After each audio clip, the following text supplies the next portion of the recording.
बिस्मिल्लाहिर्रहमानिर्रहीम। अस्सलामुअलैकुम वरहमतुल्लाहि वबरकातुहू।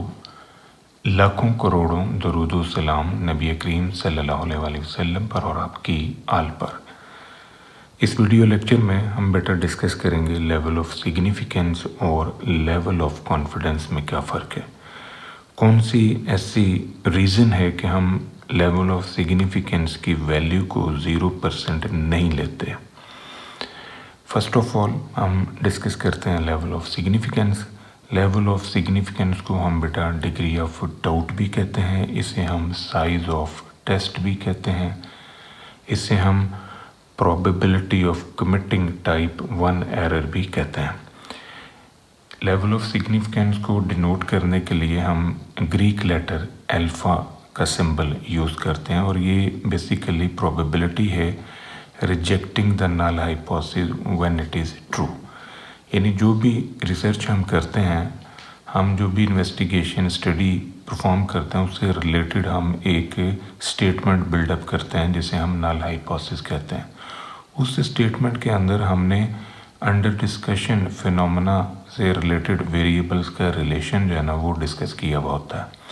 अब उस स्टेटमेंट को रिजेक्ट करने की जो प्रोबेबिलिटी है, जो डिग्री है, that's called level of significance. जो कॉमनली हम लेवल ऑफ सिग्निफिकेंस यूज़ करते हैं उनमें 5% है, यानी अल्फ़ा की वैल्यू हम 5% यूज़ कर रहे होते हैं और ये 5% इंडिकेट करता है कि हमारी हाइपोथेसिस के रिजेक्ट होने के चांसेस जो हैं वो 5% है और ये probability of rejecting null hypothesis that's called alpha या प्रोबेबिलिटी ऑफ टाइप 1 एरर, इसे हम फॉल्स पॉजिटिव भी कह सकते हैं। इसी तरह अल्फ़ा की जो लीस्ट वैल्यू हम यूज़ कर रहे हैं दैट्स कॉल्ड 1% अल्फ़ा और ये 1% अल्फ़ा इंडिकेट करता है कि 1% चांसेस हैं कि आप टाइप 1 एरर कमिट करेंगे, मतलब ट्रू हाइपोथेसिस को आप रिजेक्ट कर सकते हैं। यहाँ पर आप नोटिस करें कि कोई भी स्टेटमेंट, कोई भी हाइपोथेसिस जो आप बना रहे हैं, जैसे आप ये कहते हैं कि हाफिज़ाबाद के अंदर जो लोग हैं उनकी एवरेज एज 75 ईयर है, तो ये हमारा नल हाइपोथेसिस है। इस नल हाइपोथेसिस के एथेंटिसिटी के लिए या इसके रिजेक्शन के लिए हम लोग एक सैंपल लेते हैं हाफिज़ाबाद के लोगों का। उन सैंपल में मौजूद लोगों के ऊपर हम रिसर्च परफॉर्म कर रहे हैं, तो उनकी एवरेज एज को हम कंसिडर कर रहे हैं।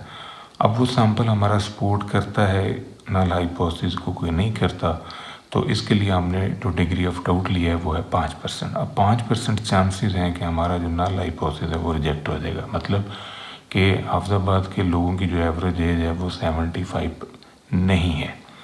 तो इसके रिजेक्ट होने में मतलब कि या तो इनकी एवरेज एज जो है वो 75 से ज़्यादा है या इनकी एवरेज एज 75 से कम है। इसी तरह अगर एक हाइपोथेसिस है जो कि 5% पर रिजेक्ट हो रहा है तो इसे हम कहते हैं सिग्निफिकेंट, और अगर वही हाइपोथेसिस जो है वो हमारा 1% पर रिजेक्ट हो रहा है तो उसे हम कहते हैं हाईली सिग्निफिकेंट।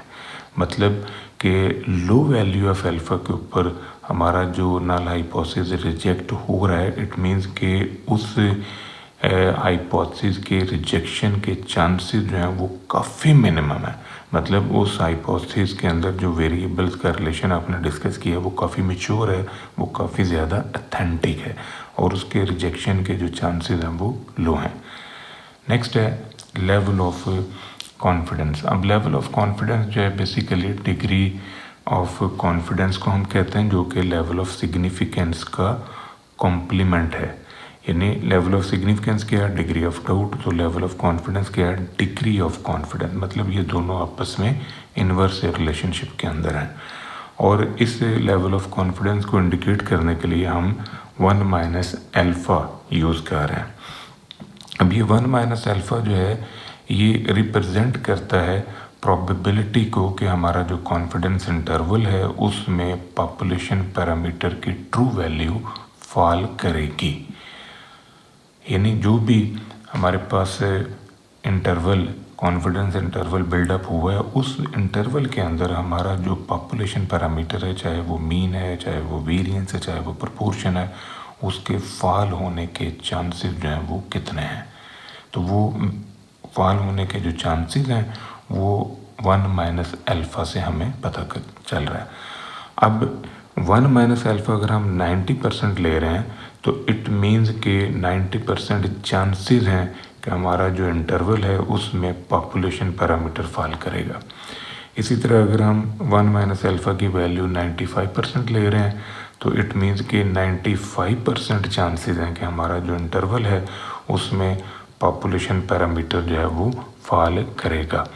अब जो पॉपुलेशन पैरामीटर के फॉल करने की जो ऑथेंटिसिटी है वो बेस कर रही है, वो कोरिलेट कर रही है लेवल ऑफ कॉन्फिडेंस के साथ। अब इन पिक्चर्स को हम डिस्कस करते हैं। यहाँ पर हमने कॉन्फिडेंस इंटरवल को, लेवल ऑफ कॉन्फिडेंस को और जो हमारा लेवल ऑफ सिग्निफिकेंस है, इन तीनों फिनोमेनल्स को डिफरेंट पिक्चर्स के अंदर जो है हमने डिस्कस करना है, जिससे मज़ीद क्लैरिटी जो है इस कॉन्सेप्ट की होगी।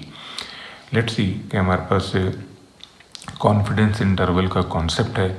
यहाँ पर हमारा जो लेवल ऑफ कॉन्फिडेंस है वो 80% है, यानी 1 माइनस अल्फ़ा हमारा 80% है। तो यहाँ पर फिर जो डाउट है, जो लेवल ऑफ सिग्निफिकेंस है वो 20% है। वो 20% जो लेवल ऑफ सिग्निफिकेंस है, डिग्री ऑफ डाउट है, उसका जो 10% है वो ये लेफ़्ट साइड के ऊपर है और 10% हमारा राइट साइड के ऊपर है।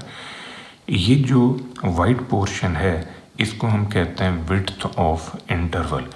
80% चांसेस हैं कि हमारी जो कॉन्फिडेंस इंटरवल की विड्थ है उसमें पॉपुलेशन पैरामीटर फॉल कर रहा है, और 20% चांसेस हैं कि वो पॉपुलेशन पैरामीटर जो है वो इस विड्थ से बाहर चला जाए, यानी इस इंटरवल से या तो लेफ़्ट साइड पर गिर रहा है या फिर वो राइट साइड पर गिर रहा है। इस कॉन्फिडेंस इंटरवल की जो ये लोएस्ट वैल्यू है that's called lower confidence interval या लोअर कॉन्फिडेंस लिमिट, और इसको हम कहते हैं अपर कॉन्फिडेंस वैल्यू या अपर कॉन्फिडेंस लिमिट। अब इनके दरमियान का जो डिस्टेंस है वो कॉन्फिडेंस विड्थ कहलाता है, वो कॉन्फिडेंस बेल्ट कहलाता है, जो कि डायरेक्टली कोरिलेटेड है विद लेवल ऑफ कॉन्फिडेंस। अब आप नोटिस करें कि अगर ये 80% है तो इस डायग्राम के अंदर ये 90% है। अब ये 90% का मतलब है कि यहाँ हमारा जो लेवल ऑफ कॉन्फिडेंस है वो इंक्रीज़ कर गया, तो जो डिग्री ऑफ डाउट है, जो लेवल ऑफ सिग्निफिकेंस है वो डिक्रीज़ हुआ। तो 90% हमारा लेवल ऑफ कॉन्फिडेंस है तो 10% फिर हमारा लेवल ऑफ सिग्निफिकेंस है, जिसका 5% लेफ़्ट साइड पर है और 5% राइट साइड पर है। ये हमारा 2 साइडेड कॉन्फिडेंस इंटरवल है। इसी तरह जब हम इस डायग्राम को ऑब्जर्व करते हैं तो यहाँ पर हमारा जो लेवल ऑफ कॉन्फिडेंस है ये है 95%। तो हमारा जो डिग्री ऑफ डाउट है वो 5% है, 2.5% हमारा लेफ़्ट साइड पर आ रहा है और 2.5% जो है वो हमारा राइट साइड के ऊपर आ रहा है। इन तीनों शेप्स को जब आप ऑब्जर्व करें तो जैसे जैसे हमारा लेवल ऑफ कॉन्फिडेंस बढ़ रहा है वैसे वैसे हमारा लेवल ऑफ सिग्निफिकेंस डिक्रीज़ हो रहा है, कम हो रहा है। दूसरी बात ये कि जैसे जैसे हमारा लेवल ऑफ कॉन्फिडेंस बढ़ रहा है हमारा जो विड्थ ऑफ इंटरवल है, जो बेल्ट ऑफ इंटरवल है वो एक्सपैंड हो रही है। और अगर आप इन तीनों पिक्चर को राइट टू लेफ़्ट ऑब्जर्व करें तो जैसे जैसे हमारा लेवल ऑफ कॉन्फिडेंस डिक्रीज़ हो रहा है हमारा जो कॉन्फिडेंस इंटरवल है, कॉन्फिडेंस विड्थ है, ये स्क्वीज़ कर रही है, ये श्रिंक हो रही है।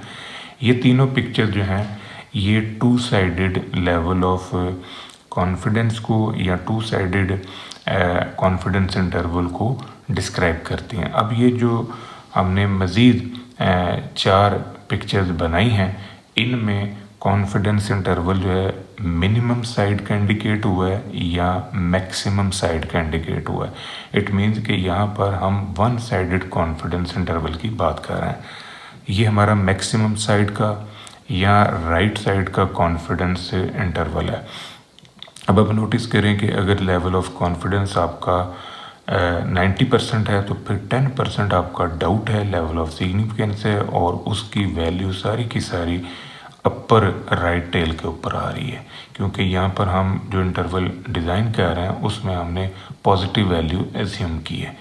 इसी तरह अगर हमारा लेवल ऑफ कॉन्फिडेंस 95 हुआ है तो बाकी का जो 5% डाउट है, लेवल ऑफ सिग्निफिकेंस है, वो सारे का सारा राइट टेल के ऊपर आ रहा है। तो जब हम लोअर कॉन्फिडेंस इंटरवल की बात करेंगे तो इसका मतलब कि आपका जो डिग्री ऑफ डाउट है, लेवल ऑफ सिग्निफिकेंस है, वो लेफ़्ट टेल के ऊपर, लेफ़्ट साइड के ऊपर अक्कर होगा। 1 माइनस अल्फ़ा अगर आपका 99% है तो आपका जो 1% डाउट है वो सारे का सारा जो है वो लेफ़्ट साइड पर आ रहा है, क्योंकि हम यहाँ पर लोअर कॉन्फिडेंस इंटरवल की बात कर रहे हैं। इसी तरह 1 माइनस अल्फ़ा 95% है तो 5% हमारा जो लेवल ऑफ सिग्निफिकेंस है, डिग्री ऑफ डाउट है, वो सारे का सारा जो है वो लेफ़्ट टेल के ऊपर, लेफ़्ट साइड के ऊपर आ रहा है। क्यों कि हम मिनिमम साइड या मिनिमम कॉन्फिडेंस इंटरवल या लोअर कॉन्फिडेंस इंटरवल की बात करें। अब इन सभी पिक्चर्स के अंदर हमने जो पॉइंट नोटिस किया वो ये कि हमारी जो विड्थ है इंटरवल की वो डायरेक्टली प्रोपोर्शनल है टू 1 माइनस अल्फ़ा के साथ। अगर 1 माइनस अल्फ़ा की वैल्यू को हम मैक्सिमम करेंगे तो हमारी विड्थ जो है वो एक्सपैंड करेगी, और अगर 1 माइनस अल्फ़ा की वैल्यू को हम मिनिमम कर रहे हैं, यानी हम अपने डिग्री ऑफ कॉन्फिडेंस को मिनिमाइज़ कर रहे हैं, तो इस सूरत में जो विड्थ ऑफ इंटरवल है ये स्क्वीज़ हो रहा है। अब हम डिस्कस करते हैं कि कौन सी ऐसी सिचुएशंस हैं जहाँ पर हम अल्फ़ा की वैल्यू को 0% लेते हैं, और कौन सी ऐसी सिचुएशन है जहाँ पर हम अल्फ़ा की वैल्यू को 0% नहीं ले सकते। देखें, जब भी हम कोई इन्वेस्टिगेशन करते हैं, जब भी हम किसी टेस्टिंग प्रोसेस के अंदर जा रहे हैं, रिसर्च कर रहे हैं, तो हमें अल्फ़ा की कोई ना कोई वैल्यू लेनी पड़ती है।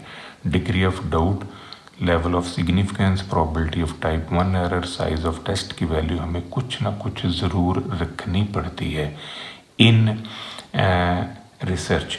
अब मैं वो सिचुएशंस पहले डिस्कस करता हूँ जहाँ पर हम अल्फ़ा नहीं ले सकते, क्योंकि जहाँ पर हम अल्फ़ा की वैल्यू 0% रखते हैं, उन सिचुएशंस को जब हम समझ लेंगे तो उसके कॉम्प्लीमेंट के अंदर जहाँ पर हमें अल्फ़ा की वैल्यू कुछ ना कुछ रखनी पड़ती हैं, वो समझने में ज़्यादा आसानी होगी।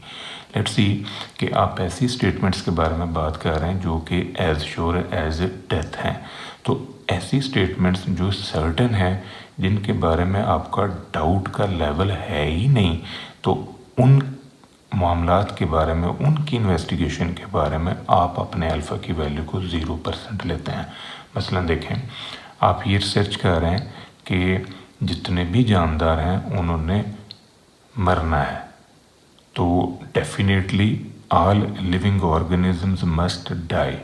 तो यहाँ पर आप इन्वेस्टिगेशन नहीं कर सकते, यहाँ पर आपका अल्फ़ा जो है वो 0 होगा।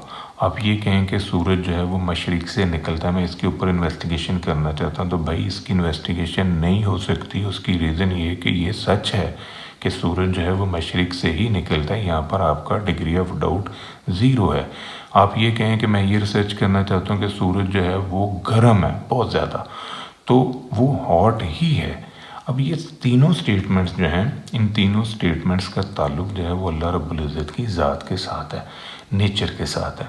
तो ऐसी स्टेटमेंट्स जिनका इख्तियार आपके पास ही नहीं है, जिनके अंदर वेरिएबिलिटी को ऑब्ज़र्व करने की ताकत ही आपके पास नहीं है, तो आप उनकी टेस्टिंग फिर नहीं कर सकते। वहाँ पर क्या होएगा, आप अल्फ़ा की वैल्यू को 0% लेंगे। अब हम आते हैं उन स्टेटमेंट्स के अंदर जहाँ पर आप अल्फ़ा की कोई ना कोई वैल्यू लेते हैं। मसलन आप ये स्टडी कर रहे हैं कि फ़लाँ एरिए के अंदर जो है एनवायरनमेंट जो है वो बड़ा अच्छा है, पानी बड़ा अच्छा है वहाँ पर, वहाँ की जो सब्जियां हैं, खुराक है, वो बड़ी ज़्यादा प्योर है, तो वहाँ पर लोग जो रह रहे हैं उनकी एवरेज लाइफ ज़्यादा है as compare to polluted areas के लोग। तो यहाँ इन्वेस्टिगेशन होगी। ये जो आपने एक क्लेम किया है कि फ़लाँ एरिया जो है, सिटी ए जो है, वहाँ पर चूँकि इन्वायरमेंट ज़्यादा प्योर है तो वहाँ पर एवरेज एज बढ़ रही है, या वहाँ पर लोगों की जो एवरेज एज है वो हाईली देन अदर सिटी जो कि पोल्यूटेड है, तो इसमें इन्वेस्टिगेशन होगी। यहाँ पर आप अल्फ़ा की कोई ना कोई वैल्यू लेंगे। मज़ीद देखें, आप ये कहते हैं कि कमिंग अप इलेक्शन के अंदर जो कोई पार्टिकुलर कैंडिडेट है तो वो एटलीस्ट 75% वोट जो है वो लेगा, या कमिंग अप इलेक्शन के अंदर जो है वो 90% चांसेस हैं कि फ़लाँ पार्टी जो है वो जीतेगी। तो यहाँ पर आप इन्वेस्टिगेशन कर सकते हैं। आप ये कहें कि फ़लाँ स्टूडेंट जो है वो फ़र्स्ट क्लास ले सकता है, उसके अंदर इतना पोटेंशियल है कि वो फ़र्स्ट क्लास जो है वो एग्ज़ाम में प्रेडिक्ट कर सकता है, तो यहाँ पर आप इन्वेस्टिगेशन कर सकते हैं। तो ऐसी स्टेटमेंट्स जिनमें इन्वेस्टिगेशन हो सकती है, जिससे कि सही और गलत होने के चांसेस मौजूद हैं, कि आपकी बिल्डअप की हुई स्टेटमेंट सही भी हो सकती है, यानी वो एक्सेप्ट भी हो सकती है और वो रिजेक्ट भी हो सकती है, तो वहाँ पर आप अल्फ़ा की कोई ना कोई वैल्यू लेंगे। अब अगर आप अल्फ़ा की वैल्यू 5% ले रहे हैं, या 2% ले रहे हैं, या 1% ले रहे हैं, या 0.01% ले रहे हैं, तो इट मीन्स कि जितना अल्फ़ा आपका छोटा होता जा रहा है, जितना डिग्री ऑफ डाउट आपका छोटा होता जा रहा है, उतना ही आपकी स्टेटमेंट की ऑथेंटिसिटी, आपके हाइपोथेसिस के अंदर जो वेरिएबल्स का रिलेशनशिप है उसके मैच्योर होने की जो प्रोबेबिलिटी है वो हाई हो रही है। जो हमारा टाइप 1 एरर है उसे हम इंडिकेट कर रहे हैं अल्फ़ा के साथ, यानी probability of committing type 1 error, probability of rejecting true hypothesis ये अल्फ़ा है, और probability of committing type 2 error जो है ये बीटा है। तो जो टाइप 1 एरर है इसे हम फॉल्स पॉजिटिव भी कहते हैं, और टाइप 2 एरर को फॉल्स नेगेटिव भी कह रहे हैं। Reject null hypothesis when it is true, accept null hypothesis when it is false, ये अल्फ़ा और बीटा की वैल्यूज़ को एज्यूम करने की प्रॉबिलिटी है। अब आप नोटिस करें कि इन दोनों के अंदर जो है ना इन्वर्स रिलेशनशिप होता है। अगर अल्फ़ा की वैल्यू बढ़ेगी तो बीटा कम होगा, बीटा की वैल्यू बढ़ेगी तो अल्फ़ा कम होगा, यानी इन दोनों के अंदर जो है इन्वर्स वैल्यू जो है वो फॉल कर रही है। टेस्टिंग ऑफ हाइपोथेसिस के अंदर, टेस्टिंग फिनोमेनस के अंदर आपको अल्फ़ा की कोई ना कोई वैल्यू ज़रूर लेनी पड़ती है, यानी आपको चाहे आप कोई मिनिमम वैल्यू ही लें बट आपको अल्फ़ा रखना पड़ता है, क्योंकि ये रिसर्च का असूल है। मासवाए नेचुरल स्टेटमेंट्स के बारे में जिनका हमने ऊपर जिक्र किया है कि जिनका ताल्लुक़ अल्लाह रब्बुल इज़्ज़त की ज़ात के साथ है, वहाँ पर आप अल्फ़ा की कोई वैल्यू नहीं ले सकते। तो अब ये जो दोनों टाइप 1 और टाइप 2 एरर को हमने डिस्कस किए, तो इन दोनों में जो अल्फ़ा है वो की रोल प्ले करता है, क्योंकि जो टाइप 2 एरर है, probability of committing type 2 error जिसे हम बीटा कह रहे हैं, तो बीटा को वैल्यूएट करने में भी अल्फ़ा का की रोल होता है। अल्फ़ा की वैल्यू होगी तो ही बीटा वैल्यूएट होगा। अगर अल्फ़ा ही आप 0% ले रहे हैं तो वहाँ पर फिर बीटा भी होल्ड नहीं करेगा। तो इस वजह से अगर इन दोनों में से देखा जाए कि कौन सा एरर डेंजरस है, तो जो टाइप 1 एरर है ये ज़्यादा डेंजरस होता है। टाइप 1 एरर में होता क्या है कि हम लोग एक ट्रू स्टेटमेंट को रिजेक्ट करते हैं, एक सही स्टेटमेंट है उसको हम रिजेक्ट कर देते हैं। मसलन देखें, एक बंदा इनोसेंट है तो आपने अगर उससे फांसी लगा दी है तो यहाँ आपने क्या किया, टाइप 1 एरर कमिट कर दिया। अब इसकी तलाफ़ी नहीं हो सकती। क्या उस बंदे को आप वापस ज़िंदगी दे सकते हैं जो इनोसेंट था और आपने उसे पनिश कर दिया, उसे फांसी दे दी है? हाँ, दूसरी तरफ देखें कि एक गिल्टी पर्सन था, आपने उसे छोड़ दिया, टाइप 2 एरर है। यहाँ पर बंदा गिल्टी था, आपने गलत फैसला किया, आपने उसे छोड़ दिया, बट आप उसे दोबारा पकड़ सकते हैं।